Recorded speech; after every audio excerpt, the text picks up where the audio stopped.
साथ शिशु मंदिर में टीचर हैं डॉली जी, इनसे हम बात करें। मैडम, आप यहाँ जो शाला में जैसे बच्चे पढ़ते हैं, तो किस तरह से आप ये जो भारतीय संस्कृति है इस पर कैसे बच्चों को शिक्षा देते हैं, और इसकी जो शुरुआत है वो कैसे होती है? प्रेयर में आप लोग क्या बताते हैं, या भोजन मंत्र होता है, तो किस तरह के मतलब संस्कार यहाँ दिए जाते हैं? हमारे यहाँ प्रार्थना से मतलब बच्चा जब एंटर होता है जी, वहीं से संस्कार स्टार्ट हो जाता है। हमारे यहाँ बच्चा जब एंटर होता है जी, तो वो चरण स्पर्श करता है जमीन के, जी, वहीं से स्टार्ट होता है। फिर जो आचार्य उसको मिलते जाते हैं उनके चरण स्पर्श करते हुए हाँ, आगे बढ़ता है। अच्छा। और हमारे यहाँ दीप मंत्र होता है, हाँ, नैतिक आध्यात्मिक से रिलेटेड हाँ, हर दिन हाँ, कुछ ना कुछ बच्चा नई स्टोरी सुनाएगा। अच्छा। ऐसी मतलब संस्कारप्रद स्टोरी सुनाएगा, कुछ जानकारी देगा, जी, तरह तरह के जो भी होते हैं समसामयिक घटनाएं वगैरह, जी, उससे रिलेटेड समाचारों की जो भी होंगे वो भी बताता है। और हमारे यहाँ पे दीप प्रज्वलन होता है, सरस्वती वंदना होती जी, है, ओम उच्चारण होता है। जी। इन सभी को लेकर बच्चा दिन प्रतिदिन सीखता है। इसके लिए आप क्या करते हैं? जो भारतवर्ष में जो बड़े बड़े संत ऋषि और बहुत बड़े बड़े जो शहीद लोग हुए हैं जिनने देश को आज़ाद कराया है, इस तरह के महापुरुषों के लिए इस तरह का कुछ आप चैप्टर वगैरह या बच्चों को कुछ विशेष कुछ सिखाते हैं आप?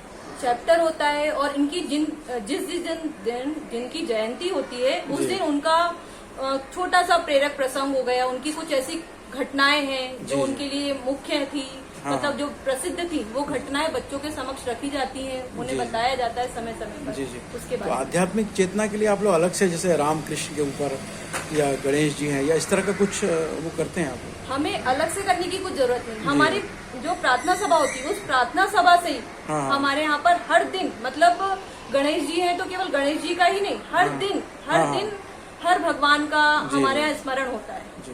तो आप क्या कहेंगे, ये भारत में भारतीय जो के जितने भी स्कूल हैं जी जिस समय चल रहे हैं, वो अधिकतर जो है वो पश्चिमी कल्चर पे चल रहे हैं, जी।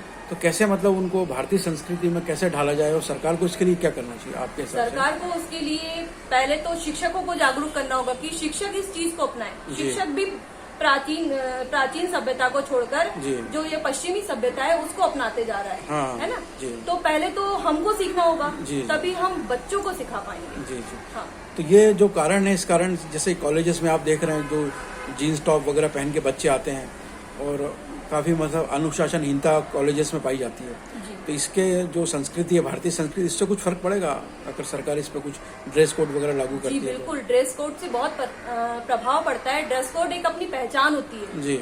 जो हमको दूसरे लोगों से भिन्न दिखाती है। उससे हमें समझ में आता है कि जो भी बच्चा घूम रहा है या जो भी बच्चा है सामने, वो किस विद्यालय का है, किस विश्वविद्यालय का है। जी, जी। तो बच्चा भी अगर कहीं बाहर निकलता है तो उसको भी अगर स्मोक करता ही अगर पाया गया हाँ। तो उसको थोड़ा शर्म आएगी अपने आप की कि मैं गणवेश में, एक जो विद्यालय का गणवेश है, विश्वविद्यालय का गणवेश है, उसमें ऐसा काम कर रहा हूँ। जी, जी। चलिए मैडम, बहुत बहुत धन्यवाद आपका।